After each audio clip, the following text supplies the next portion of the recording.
Hello friends, कैसे हैं आप सब। क्यूट्यूब स्टडी में आपका स्वागत है। दोस्तों, लूसेंट ऑब्जेक्टिव एमसीक्यू सीरीज के इस वीडियो में डिस्कस करेंगे मेडिएवल इंडिया के last chapter the advent of Europeans के क्वेश्चंस को। दोस्तों, आगे बढ़ने से पहले एक रिक्वेस्ट है कि अगर आप लोग इस चैनल पर नए हैं तो प्लीज़ चैनल को सब्सक्राइब करके बेल आइकन को प्रेस करें ताकि हमारे वीडियोज़ के सारे नोटिफिकेशन आपको मिल पाए।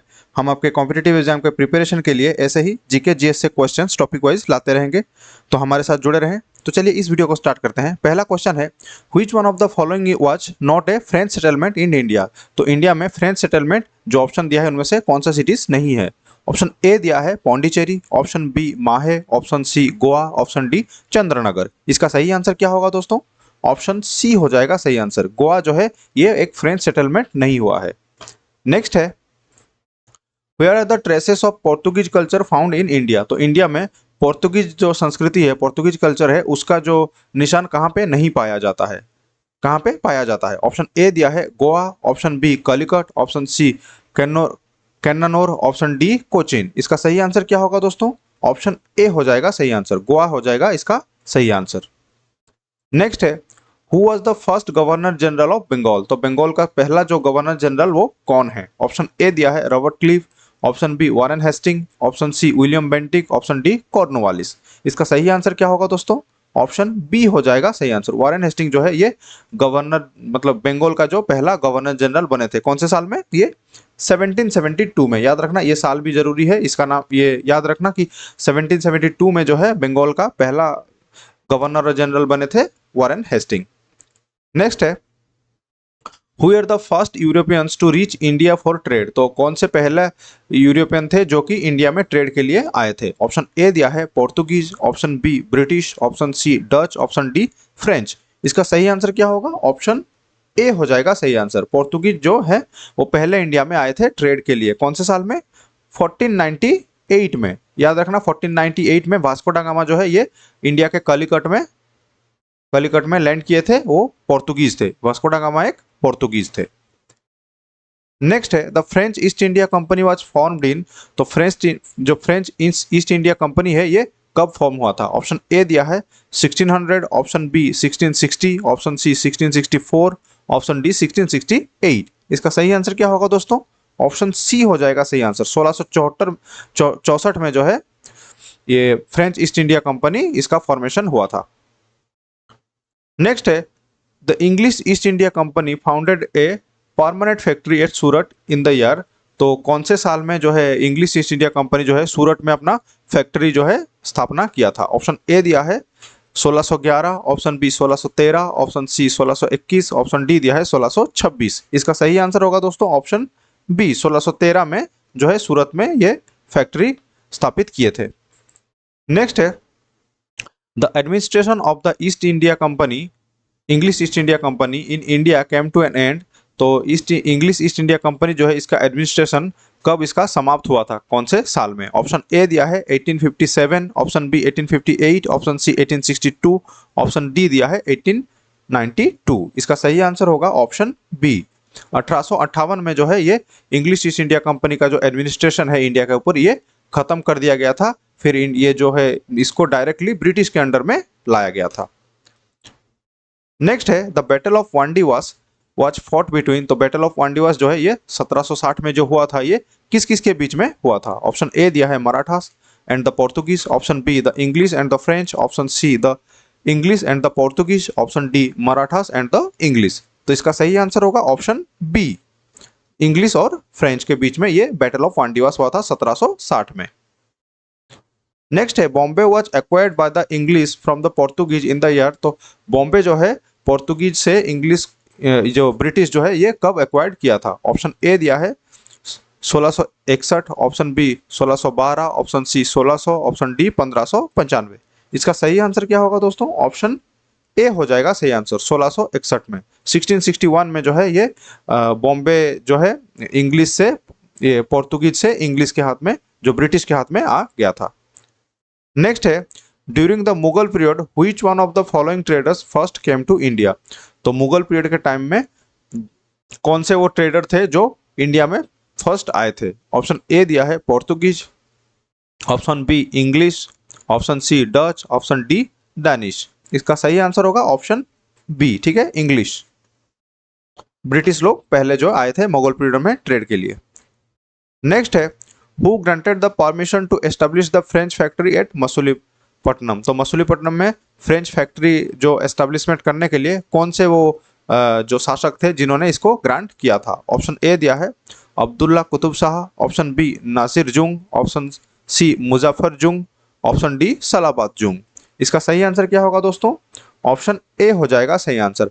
अब्दुल्ला कुतुब शाह जो है इन्होंने वो फ्रेंच फैक्ट्री जो है मसूलीपट्टनम में इसको एस्टेब्लिश करने का परमिशन ग्रांट किया था 1669 में। याद रखना 1669 में जो है मसूलीपट्टनम में ये फ्रेंच जो है अपना दूसरा सेकंड फैक्ट्री जो है एस्टेब्लिश किए थे। पहला फैक्ट्री जो एस्टेब्लिश किए थे वो सूरत में, याद रखना सूरत में पहला फैक्ट्री एस्टेब्लिश किया था 1664 में। उसके बाद जो है मसूलीपट्टनम में 1669 में सेकंड फैक्ट्री अपना एस्टेब्लिश किए थे, उसके लिए परमिशन मिला था।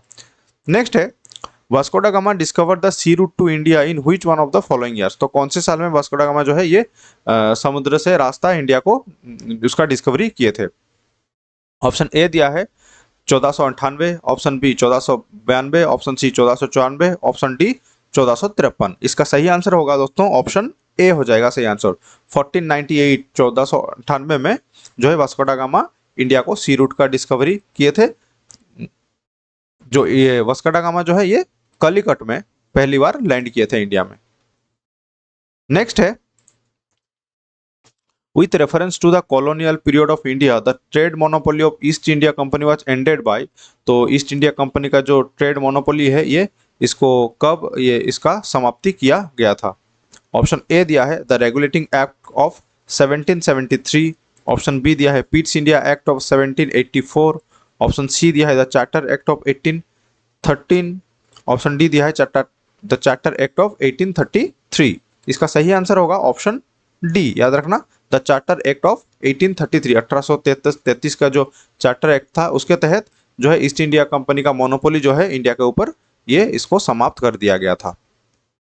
नेक्स्ट है in 1717 who among the following Mughal emperor had issued the royal edict to allow the business privilege to British East India Company. तो 1717 में वो कौन से मुगल जो एम्परर थे, मुगल शासक थे जिन्होंने रॉयल एडिक्ट जो है इशू किया था जो ब्रिटेन का ब्रिटिश ईस्ट इंडिया कंपनी को अपना बिजनेस ये चलाने के लिए। ठीक है, ऑप्शन ए दिया है Shah Alam two, option B Bahadur Shah, option C Jahangir Shah, option D Farrukh Siyar. इसका सही आंसर होगा ऑप्शन डी, फारूक शियार जो है ये अलाउ किया था। नेक्स्ट है Why did Dutch East India Company fail to maintain its influence in India? तो डच ईस्ट इंडिया कंपनी जो है अपना इंडिया में जो है अपना इन्फ्लुएंस मेंटेन करने के लिए नहीं कर पाया, वो फेल क्यों हो गए। ऑप्शन ए दिया है Portuguese did not allow them to trade in India. तो पोर्तुगीज ने अलाउ नहीं किया उनको इंडिया में ट्रेड करने के लिए। ऑप्शन बी दिया है there was a growing interference to Dutch government in the company's internal affairs. Option C दिया है Dutch indulge in forcible religious conversion of people and thus were expelled by local kings। Option D दिया है the English forces made them to leave India। ठीक है, इसका सही answer क्या होगा फिर? ऑप्शन डी हो जाएगा सही answer, the English forces made them to leave India. तो जो ब्रिटिश फोर्स जो है वो उनको मजबूर किए थे इंडिया को छोड़ने के लिए, डच ईस्ट इंडिया कंपनी को, इसलिए वो लोग जो है अपना इन्फ्लुएंस इंडिया में मेंटेन नहीं कर पाए। नेक्स्ट है who granted the permission to establish the first British factory at Hooghly in Bengal। तो बंगाल का जो हुगली रिवर है उसके बैंक में, हुगली रिवर के किनारे में ब्रिटिश फैक्ट्री एस्टेब्लिश करने के लिए कौन से वो राजा थे शासक थे जिन्होंने इसको परमिशन दिया था, परमिशन ग्रांट किया था। ऑप्शन ए दिया है Shah Shuja, option B Murshid Quli Khan, option C Shujauddin, option D Alivardi Khan. इसका सही आंसर क्या होगा? इसका सही आंसर हो जाएगा ऑप्शन ए, शाह शुजा जो है ये जो है ब्रिटिश को परमिशन दिया था हुगली नदी के किनारे में ब्रिटिश फैक्ट्री एस्टेब्लिश करने के लिए। ये हुआ था 1651 में, याद रखना 1651 में। नेक्स्ट है the first definite step to provide parliamentary control over East India Company was taken by. तो पहला जो डेफिनेट स्टेप लिया गया था पार्लियामेंट्री कंट्रोल जो है ईस्ट इंडिया कंपनी को ऊपर लगाने के लिए वो कौन सा था। ऑप्शन ए दिया है the Regulation Act of 1773, option B the Pitt's India Act of 1784, option C दिया है the Charter Act of 1793, option D दिया है द चार्टर एक्ट ऑफ 1813। इसका सही आंसर होगा option B, the Pitt's India Act of 1784। तो 1784 में जो पिट्स इंडिया एक्ट पास हुआ था उसके तहत जो है ईस्ट इंडिया कंपनी को पार्लियामेंट्री कंट्रोल जो है इसको लगाया गया था। नेक्स्ट है कॉन्सिडर द फॉलोइंग स्टेटमेंट्स। तो Dutch opened a factory at Pulicat in 1609। 1609 में डच जो है अपना पुलिकेट में एक फैक्ट्री जो है एस्टेब्लिश किए थे। 2 नंबर स्टेटमेंट दिया है English built a factory at Masulipatnam in 1611। तो 1611 में ब्रिटिश जो है मसूलीपट्टनम में एक फैक्ट्री बनाए थे। Which of the following statement given above is correct. तो जो 2 स्टेटमेंट दिया है उसमें से कौन सा स्टेटमेंट करेक्ट है, ठीक है। ऑप्शन ए दिया है 1 only, option B 2 only, option C both 1 and 2, option D neither 1 nor 2। इसका सही आंसर होगा ऑप्शन बी 2 ओनली। तो 2 नंबर जो स्टेटमेंट है जो ब्रिटिश लोग मसूलीपट्टनम में 1611 में अपना फैक्ट्री बनाए थे यही स्टेटमेंट ही ठीक है, ठीक है। ये वाला जो 1 नंबर में जो स्टेटमेंट दिया है ये रॉन्ग स्टेटमेंट है, तो ऑप्शन बी हो जाएगा आंसर। नेक्स्ट है during whose reign did Sir Thomas Roe have regular attendance at the Mughal court to secure commercial privilege. तो किसके शासनकाल में जो है थॉमस रॉय जो है मुगल दरबार में आए थे, ये डायरेक्ट क्वेश्चन वही पूछा है। ऑप्शन ए दिया है Akbar, option B Jahangir, option C Shahjahan, option D Aurangzeb. इसका सही आंसर होगा ऑप्शन बी, जहांगीर के दरबार में वो जो सर थॉमस रॉय है ब्रिटिश की तरफ से कॉमर्शियल प्रिविलेज पाने के लिए, मतलब ये ट्रेड के लिए आए हुए थे, ठीक है। नेक्स्ट है who was Francisco de Almeida. तो फ्रांसिस्को डे अल्मेडा जो है ये कौन है। ऑप्शन ए दिया है Portuguese viceroy in India, option B English viceroy in India, option C Dutch viceroy in India, option D French viceroy in India. तो इसका सही आंसर होगा option A, Portuguese viceroy in India, ठीक है। तो Francisco de Almeida जो है ये एक पोर्तुगीज वाइसरॉय थे इंडिया में। तो देख सकते हैं किस टाइप के क्वेश्चंस आ रहे हैं, किस टाइप के क्वेश्चंस बन सकते हैं इस चैप्टर से। अगर आपको वीडियो अच्छा लगा हो, आपके लिए हेल्पफुल हुआ हो, आपके लिए आपके एग्जाम प्रिपरेशन में आपके मदद किया हो, तो फिर इसको लाइक करें, शेयर करें और कमेंट में ज़रूर बताइए कि वीडियो कैसा लगा आपको। और प्लीज़ सब्सक्राइब करें क्यूट्यूब स्टडी को। Thank you for watching the video.